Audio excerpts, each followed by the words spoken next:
예, 안녕하십니까. 오늘 말씀은 시편 132편부터 134편까지 읽겠습니다. 요절 말씀은 134편 1절 보라 형제가 연합하여 동거함이 어찌 그리 선하고 아름다운고. 어, 시편 120편에서 134편은 성전에 올라가면서 부르는 노래의 시편이라고 했습니다. 이제 그 중에서 132편은 그 에베자의 아름다운 모습을 묘사하고 있는 시편입니다. 또 133편은 연합하여 동거함이 얼마나 아름다운 모습을 묘사하고 있는 시편이고, 134편은 끊임없이 찬양하는데 이게 너무 아름다운 것으로 성전에 올라가면서 부르는 찬양시라 할 수가 있습니다. 시편 132편은 형님 먼저 아우 먼저 하는 의좋은 형제, 농심라면과 같은 이야기일 수가 있는데, 어, 이 이야기가 또 랍비 전승에도 있다고 합니다. 솔로몬이 밤에 사찰을 나갔다 한 사람이 곡식단을 두고 이제 도망치고, 또 조금 있다가 다른 사람이 반대쪽에서 곡식단을 들고 도망쳐서 다음날 이제 둘 다 불러서 물으니까 형제라는 것입니다.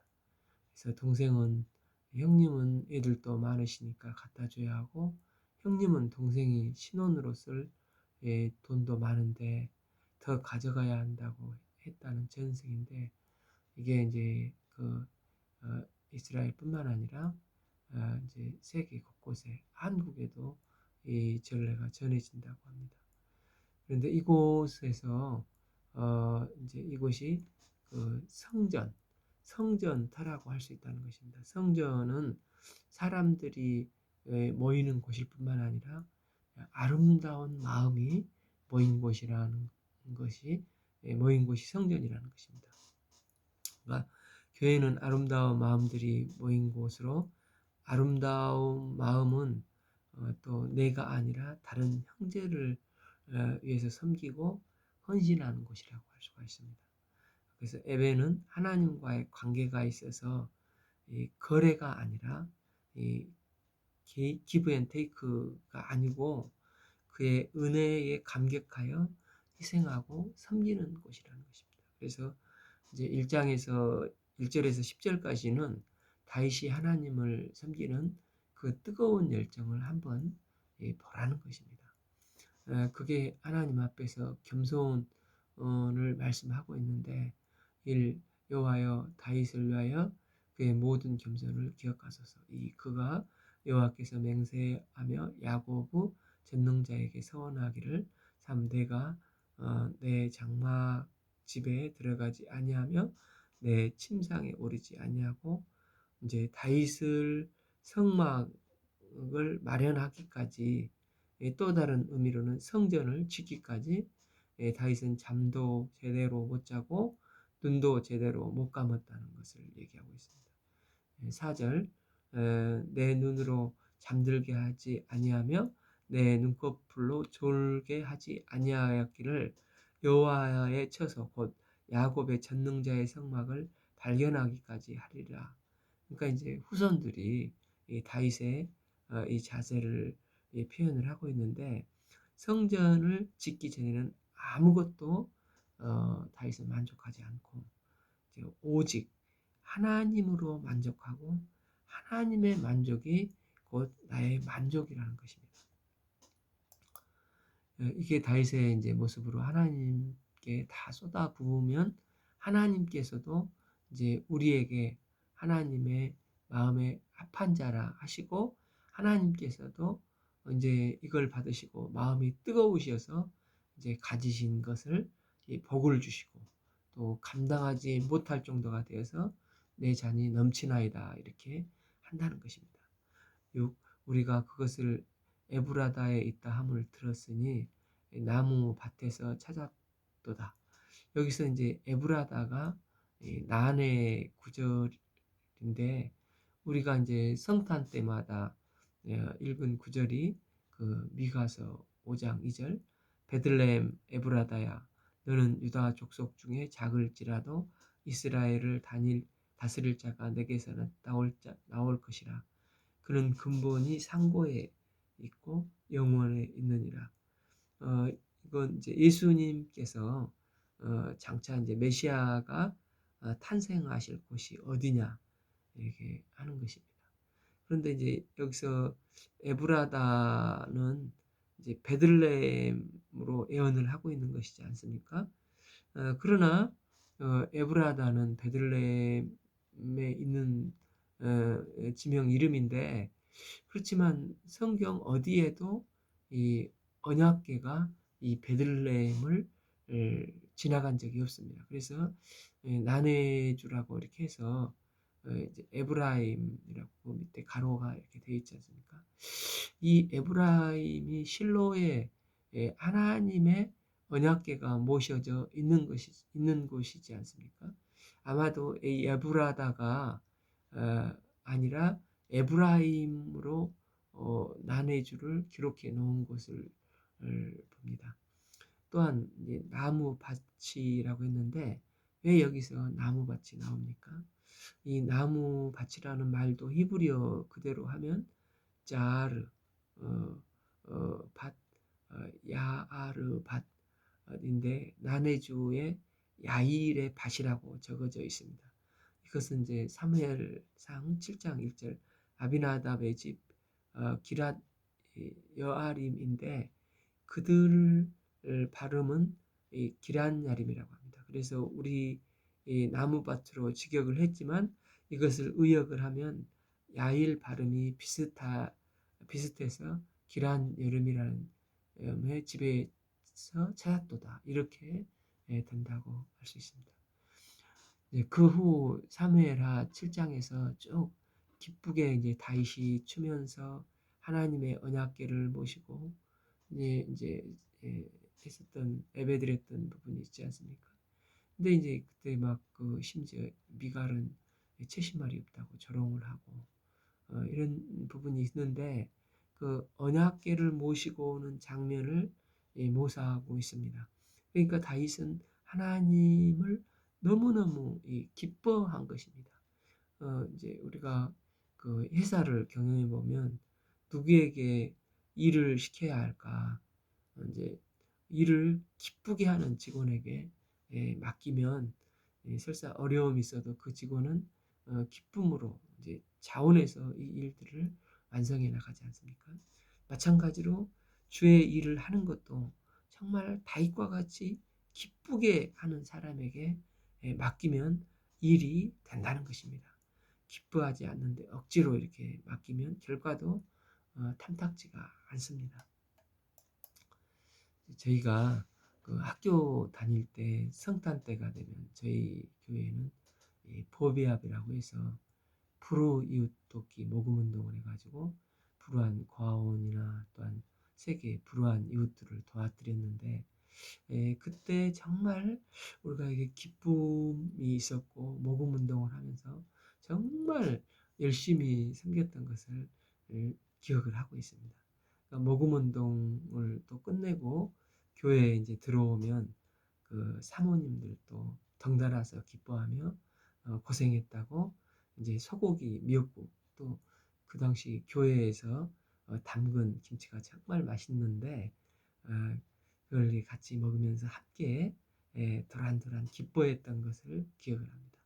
이처럼 기쁨으로 불우한 고아원 또 불우한 사람들을 자원해서 섬기고 틈만 나면 또 이게 전도를 하고 이런 이제 교회가 되다 보니까 하나님께서 저희 교회를 축복하여 주시고 참 기쁨이 충만한 교회 또 하나님의 은혜가 충만한 교회가 되었습니다. 저희의 그 진심과 이런 섬김을 주님께서 기뻐 받으시고 축복해 주셔서 당시 이제 뭐 100여 명 남짓한 조그마한 교회에서 뭐 수십 명의 선교사들, 일본, 막 미국, 중국, 독일, 리투아니아 등 세계 곳곳에서 왕성하게 쓰임 받는 그 은혜를 주셔서 쓰임 받게 하셨습니다. 쓰임 받는 주의 종들이 또 자비량으로 하면서 얼마나 어려움들이 많이 있었습니까? 그러나 세계 선교를 뚫고 나가서 기쁨으로 또 주님의 복음을 증거하는 충만한 복된 인생을 살게 하셨고 또 그 살고 있습니다.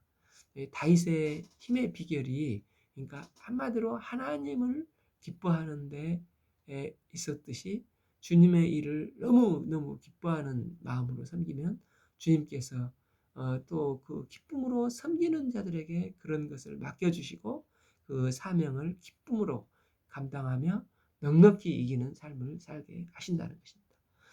우리가 그의 계신 곳으로 들어가서 그의 발등상 앞에 엎드려 예배하리로다. 주께서 다윗의 그 마음을 보시고 우리도 그 발등상 앞에서 엎드려 예배를 드리오니 우리도 그 마음을 품게 해주십시오. 기도하면서 이걸 이제 하나님의 위대하심을 고백하고 있는 것입니다. 8. 여호와여 일어나사 주의 권능의 개와 함께 평안한 곳으로 들어가소서. 그 주의 제사장들은 의를 옷 입고 주의 성도들은 즐거이 외칠지어다. 10. 주의 종 다윗을 위하여 주의 기름 부음 받은 자의 얼굴을 외면하지 마옵소서. 이처럼 다윗의 기쁨이 다윗이 기쁨으로 섬겼던 모습을 이제 묘사를 하고 있고 그래서 이제 11절부터 하나님이 이 다윗의 기뻐하는 모습을 보고 또 하나님께서 기뻐하셔서 이 다윗에게 축복을 물붓듯이 쏟아 부어 주신다는 것입니다. 마치 다윗은 형님 먼저 하듯이 하나님 먼저 또 하나님은 다윗에게 다윗 먼저 이렇게 기쁨을 서로 이렇게 나누는 것입니다. 이게 우리 가정의 꿈이 되어야 하고 또 나의 인생의 모습이 되어야 하는 것을 보게 됩니다. 11. 여호와께서 다윗에게 성실히 맹세하셨으니 변하지 아니하실지다. 이르시기를 내 몸이 소생을 왕 위에 둘리울지라. 12. 내 자손이 내 언약과 그들에게 교훈하는 내 증거를 지킬진대 그들의 후손도 영원히 내 왕 위에 앉으리라 하셨도다. 여기서 이제 하나님께서 부어 주시는 것 중에서 내 언약이라고 하지 않습니까? 이 언약을 주신 하나님, 이 이름이 구약에서는 여호와 하나님이시고 신약에서는 아버지 하나님이라고 표현된다고 말씀드렸습니다. 때문에 언약은 구약에서는 여호와 하나님, 백성이 하나님도 우리는 하나님의 백성이 됐다는 것이고 신약에서는 아버지와 자녀의 관계가 되었다는 의미입니다. 그래서 지난 시간에도 요한복음 1장 12절 영접하는 자 그 이름을 믿는 자에게 하나님의 자녀가 되는 권세를 주셨다는 것입니다. 13절 여호와께서 시온을 택하시고 자기 거처를 삼고자 하여 이르시기를 14 이는 내가 영원히 쉴 곳이라 내가 여기 거주할 것은 이를 원하였음이로다. 하나님께서 하나님을 기뻐하는 다윗을 하나님께서도 동일하게 이렇게 축복을 하시겠다는 것입니다. 그럼 하나님이 기뻐하시는 이 축복의 목적이 무엇입니까? 하나님께서 우리에게 풍요로움을 주셨는데 그 축복이 이제 흘러 넘쳐서 이 축복의 물줄기로 흘러가야 한다는 것입니다. 이게 어디로 흘러갑니까? 15절 내가 그토록 식료품에 풍족히 복을 주고 떡으로 그 빈민을 만족하게 하노라. 그 축복이 이 다윗에게 끝나지 않고 그 축복이 빈민이 만족하는 대로 흘러가야 한다는 것입니다. 이제 식료품의 풍족한 복은 먹을 것이 넘쳐났다는 뜻이지 않겠습니까? 이것은 다윗이 그 복을 받고 거기서 혼자만 잘 먹고 잘 사는 게 아니라 그걸 가지고 빈민을 만족하게 했다는 것입니다.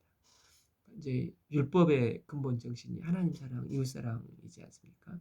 그래서 이웃 사랑의 정신이 무엇이겠습니까? 그러니까 억울한 자가 없는 정신 아니겠습니까? 또 이제 그런 억울한 자가 없는 그 정의, 또 가난한 자가 없게 하는 사랑, 이것이 이제 이웃 사랑이라고 할 수가 있겠습니다. 때문에 하나님께서 능력과 은혜를 풍성하게 축복해 주시면 적어도 어 개인이나 이 공동체 주변에서 억울한 자, 가난한 자, 빈민한 자가 없어야 한다는 것입니다. 우리는 이제 솔로몬 시대를 흔히 이제 전성기라고 말을 하지 않습니까? 솔로몬은 이 복과 부귀 영화를 많이 받은 사람입니다. 이제 열왕기상 10장에서 보면 솔로몬의 부유한 모습이 쭉 나오는데 이 상아로 보좌를 만들고 또 몇백 개의 이 금으로 된 방패를 만들고 또 그 기둥을 금으로 저거 입히고 참 은이 넘쳐나서 은을 돌같이 여겼고 또 최고급 이제 수입산 원목 백향목이 마치 뽕나무 같이 흔하고 흔한 시대였다는 것입니다. 그러나 이 솔로몬은 성경 어디에도 빈민을 위해서 그것을 사용했다는 게 하나도 없고 이제 풍족한 복을 받았을 뿐이라는 것으로 끝이 나지 않습니까? 이게 이제 이것은 태평성대라고 볼 수가 없습니다. 솔로몬이 이제 죽으니까 그 백성들이 그때 그 아들 여로보암에게 와서 어떤 얘기를 했습니까? 열왕기상 12장 4절에 왕의 아버지가 우리 멍에를 무겁게 하였으나 왕은 이제 왕의 아버지가 우리에게 시킨 고역과 매운 무거운 멍에를 세금을 엄청 때렸으니까 세금을 줄여달라 가볍게 하소서 그리 하시면 우리가 왕을 섬기겠나이다 이랬지 않습니까? 그러니까 어, 악한 시대의 특징이 무엇입니까? 그러니까 이제 중국도 역사적으로 보면 그 황건적의 난이 왜 일어났습니까? 세금이 너무 무거워서 이 견디다 못해 세금 때문에 이제 일어난 거 아닙니까? 또 우리 조선 시대의 농민 반란들도 대부분 이 세금의 고역 때문에 견디지 못해서 이제 그 환경내난이나 이런 그 이제 세금 때문에 못 살겠다 일어난 것입니다. 그러니까 이제 솔로몬 시대가 풍요로운 것 같지만 노역과 명예 무거운 것이 많았습니다. 젊은이 이가 이제 여로보암은 그러나 젊은이의 말을 듣고 무식한 말을 하지 않습니까? 열왕기상 12장 14절에서 아버지는 너희의 멍에를 무겁게 하였으니 나는 너희의 멍에를 더욱 무겁게 할지라 내 아버지는 채찍으로 너희를 징계하였으나 나는 전갈 채찍으로 너희를 징계하리라. 때문에 솔로몬 시대는 하나님께서 풍족히 주셨는데 빈민을 만족하는데 가지 않고 다음 때에 화가 되어서 이제 결국 나라가 둘로 쪼개지는 비참한 일이 발생합니다.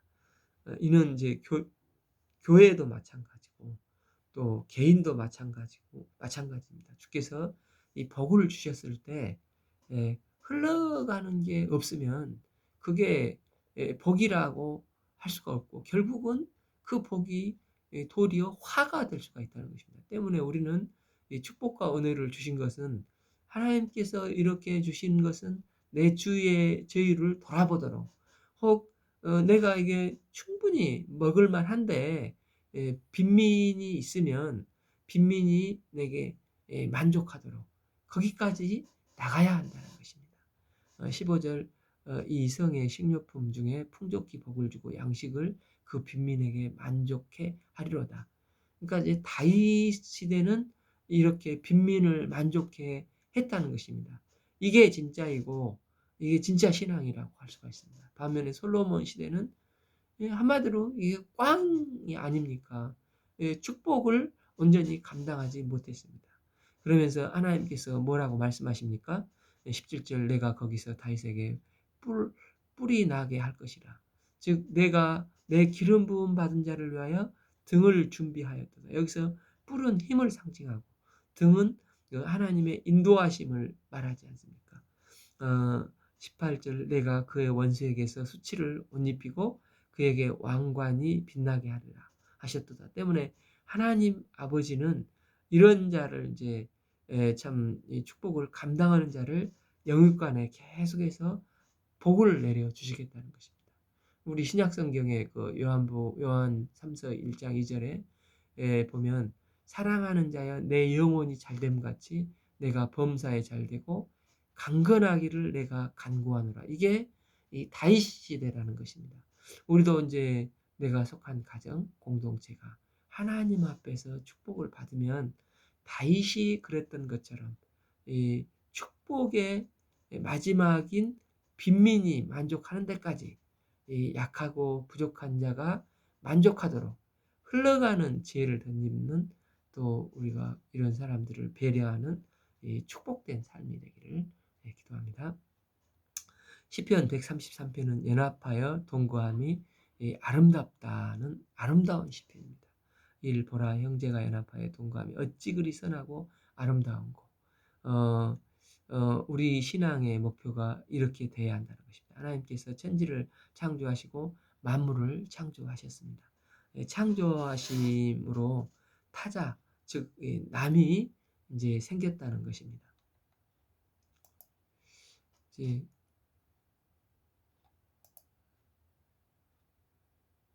남이 생겼다는 것은 관계가 형성됐다는 것이지 않겠습니까? 하나님께서 이제 아담을 창조하시고 그 갈빗뼈로 하와를 창조하셨습니다. 그래서 이제 아담을 하와에게 데려다 주니까, 와, 이는 내 뼈 중에 뼈요, 살 중에 살이로다. 이렇게 사랑 고백을 하며 이 관계성이 맺어지지 않습니까? 그래서 너무 좋아하고 둘은 좋은 관계를 맺는데, 이게 이제 에덴 동산이라는 것입니다.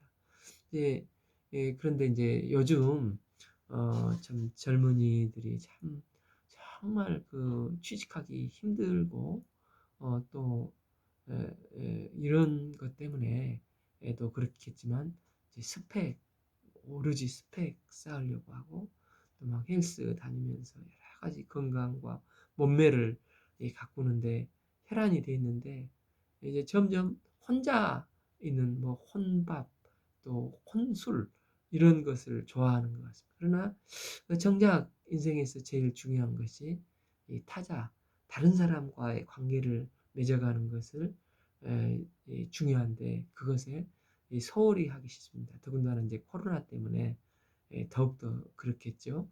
그런데 이제 초대교회의 특징은 성령이 임하시니까 성도들이 그릇을 이루며 좋은 관계를 맺어가지 않습니까? 그래서 하나님께서 그 관계를 축복하여 주시고 계속해서 세계의 선교를 이뤄갔습니다. 때문에 관계를 잘 맺는 것은 능력이고 실력입니다. 중국에서는 이걸 관시라고 같은 관계를 쓰고 있습니다.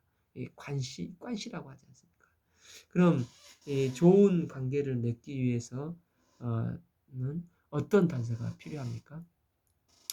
이 머리에 있는 보배로운 기름이 수염 곧 아론의 수염에 흘러서 그의 옷깃까지 내림같고, 이미지가 이제 레이 지파의 제사장의 모습을 그리고 있지 않습니까? 레이 지파 제사장의 특징은 무엇이죠?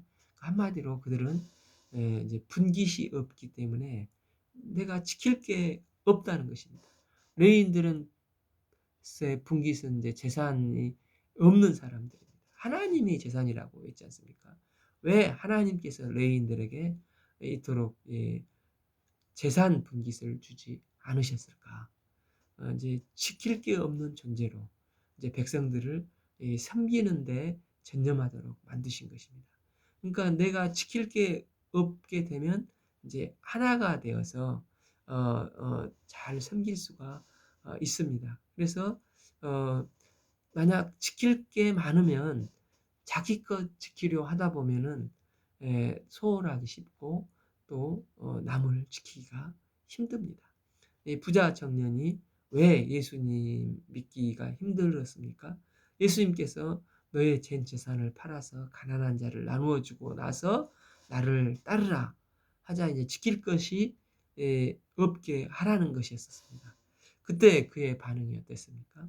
10장 마가복음 10장 22절에 그 사람은 재물이 많은 고로 이 말씀으로 인하여 슬픈 기색을 띠고 근심하여 갔습니다. 무엇 때문에? 슬픈 기색을 띠고 근심하여 갔다. 다 나쁜 표현들인데 왜 그가 떠납니까? 이는 재물이 많았기 때문이라는 것입니다. 레이 지파와 같이 지킬 것이 없는 인생을 살아야 한다는 것을 보게 됩니다. 그러니까 이제 요나도 이제 뭐 여러 가지 사건이 있었지만 그래도 이제 하나님 역사에 어쨌든 귀하게 쓰였지 않습니까? 그런데 잘 나가다가 마지막에 사장에서 박넝쿨을 이제 그 그늘에 이렇게 있게 되지 않습니까? 그러니까 하나님이 그 박넝쿨에 이렇게 그 만족하고 있다가 하나님께서 이 박넝쿨을 말라 죽이니까 막 하나님께 화를 막 내지 않습니까? 이처럼 지킬 것이 있으면 사람이 이상하게 변질된다는 것입니다. 우리도 마찬가지로 지킬 것이 있으면 문제가 되기 시작합니다. 그래서 모든 죄의 뿌리는 자기 중심적인 마음이라고 합니다. 그래서 예수님께서 제자들에게 제자가 되려면 먼저 무엇을 하라고 말씀했습니까? 마가복음 8장 34절에서 4절 무리와 제자들을 불러 이르시되 누구든지 나를 따라오거든 누구든지 예수님의 제자가 될 수는 있지만 나를 따라오거든 먼저 자기를 부인하고 자기 십자가를 지고 나를 따를 것이라 이렇게 말씀하셨습니다. 그러니까 자기를 부인하고 자기를 주관하는 주는 주는 훈련을 하라고 또 연습하라고 하는 것입니다. 자기 부인하고 자기를 주는 연습을 할 때 주님의 제자가 될 수가 있고 또 이게 능력이고 영적인 실력이지 않겠습니까? 이제 창세기 롯을 생각해 봅시다. 처음에 이제 삼촌 아브라함을 쫓아가서 가나안 땅에 와서 잘 따라다녔지 않습니까? 그러다가 이제 재산이 생기니까 목초지 때문에 싸우기 시작하고 또 물을 먹여야 되는 것 때문에 싸우기 시작하고 결국은 물질이 많아지니까 다툼이 일어나고 또 헤어짐이 필요한 상황이 되지 않았습니까? 그러나 그때 아브라함의 그 능력이 무엇입니까? 13장 창세기 13장 9절에 앞에 온 땅이 있지 아니하나 나를 떠나가라. 어, 내가 좌하면 나는 우하고 내가 우하면 나는 좌하리라. 먼저 아브라함은 양보를 하면서 자기를 주는 연습을 하고 있는 것입니다. 이때 롯이 예, 예, 자기 부인의 연습이 되어 있었다면 아니 삼촌 왜 이러세요? 삼촌이 먼저 고르셔야죠. 당연히 그렇게 해야 하는 것이 아닙니까? 그러나 그는 이제 재산을 쫓아서 이제 에덴 동산 같고 애굽 같은 서도움으로 나가서 결국은 비참한 열매를 맺는 인생으로 되지 않습니까? 때문에 하나님의 축복을 받으면 계속해서 자기 부인을 하여서 자기를 주는 연습을 해야 된다는 것입니다. 이렇게 자기를 주는 연습을 하게 되면 이제 그 가정이나 교회나 이 공동체가 하나가 이루어지는 것입니다. 이 반면 자기를 주장하는 연습을 하면은 결국은 다 깨지는 것입니다. 우리가 이제 아론의 모습을 보면서 이 시대에 왕 같은 제사장으로서 자기의 풍깃을 주장하는 자가 아니라 자기를 주는 연습을 하고 또 자기 부인을 통해서 이 복된 삶을 살 수 있기를 기도합니다. 3. 또 헐몬의 이슬이 시온의 산들에 내림 같도다. 여기서 여호와께서 복을 명령하셨나니 곧 영생이로다. 헬몬산은 북쪽에 있는 산인데 예수님께서 이제 변화산상이라고 하셨지 않습니까? 이 꼭대기에는 참 알프스산 같이 만년설이 있어서 여름에도 눈이 내려온다고 합니다. 그러니까 그 알프스산 에비앙이 그 알프스산에서 내려온 물이듯이 좋은 물과 이제 이슬이 헬몬산에서 내려와서 이제 단 지파가 옛날에 살았던 단이라는 그곳에 물이 모인답니다. 그래서 단에서부터 이제 강이 시작되어서 어, 흐른다는 뜻이 이제 그 요르단 그러니까 요루가 흐르다는 뜻인데 단지파 단이 되는 거고 그러니까 단이 합해져서 이제 요단강이 흘러간다는 것입니다. 반면 이제 가장 남쪽이 또 브엘세바인데 이삭이 우물을 파면 원주민들이 이 핍박을 해서 계속 포기를 하고 양보하고 하다가 이제 그 브엘세바의 거지 않습니까? 이 브엘세바는 맹세의 우물, 7개의 우물이란 뜻이 있는 것입니다. 그래서 이제 이스라엘은 구조가 북쪽도 셈이고 남쪽도 셈으로 시작이 됩니다. 그러니까 남쪽은 이삭 때문에 풍요롭고 북쪽은 헬몬산의 물로 풍요롭고, 그래서 이스라엘은 이 생수의 강을 공급하는 영적인 풍요로움이 있는 곳이 된다는 것입니다. 그러니까 언제입니까? 하나님 앞에서 자기를 부인하고 자기를 내주는 연습을 하는 자에게 이런 공동체에 이런 복이 임한다는 것입니다. 이게 이제 성전을 올라가면서 부르는 노래인데, 저희가 각 섬기는 이제 교회가 헬몬의 이슬이 넘쳐서 영생을 얻고 또 그 출발이 되는 요르단이 되는 축복이 임하는 공동체가 되기를 기도합니다. 시편 134편은 짧지만 찬양이 힘이 있는 교회로 끊임없는 찬양의 시편입니다. 이 시편은 이제 성전을 올라가면서 부르는데 이제 15개의 시편의 마지막 시편 노래입니다. 우리 주변의 모든 이제 혼돈을 잠재우는 능력이 찬양에 있다는 것입니다. 이제 혼돈과 공허와 흑암이 있을 때 하나님을 찬양하면 이 혼돈이 그치고 빛이 있으라 하심에 빛이 있었고, 이렇게 이제 빛된 인생으로 변화된다는 것입니다. 그래서 이 찬양은 낮에도 또 밤에도 해야 된다는 것입니다. 보라, 밤에 여호와의 성전에 서 있는 여호와의 모든 종들아 여호와를 송축하라. 좀 역대상 25장 7절을 보면 그들과 모든 형제 곧 여호와의 찬송하기를 배워 익숙한 자의 수요가 288명이 이제 성전에 이제 찬양팀이 있었다는 것입니다. 이들이 이 밤낮으로 여호와를 찬송하는 것입니다. 그 찬양대가 계속해서 이게 찬양을 할 때 주께서 이 찬양을 기쁨으로 받으신다는 것입니다. 이 성소를 향하여 너희 손을 들어 여호와를 송축하라. 여기서 손을 들었다는 것은 하나님께 이제 항복을 했다는 의미가 있고, 또한 이 손을 들었다는 것은 이제 이렇게 들면은 이제 빈 잔의 모양이 되지 않습니까? 그래서 나의 영혼이 가라고 내가 마음에 비어 있습니다. 내 잔을 하나님께서 충만하게 채워주소서 하는 의미가 되는데, 하나님께서 이제 찬양을 부르면 은혜를 부어주셔서 나의 빈잔을 채워주시기를 원하고 찬양하면서 찬양을 부르는 것입니다. 그래서 찬양의 능력으로 모든 혼돈을 잠재우는 것이 찬양의 능력이라는 것입니다. 3. 천지를 지으신 여호와께서 시온에서 내게 복을 주실지어다. 이게 이제 교회의 모습이라는 것입니다. 그러니까 이제 이 세 편은 아름다운 교회의 모습을 묘사를 하고 있습니다. 오늘 말씀은 시편 132편에서 134편까지 읽겠습니다. 감사합니다.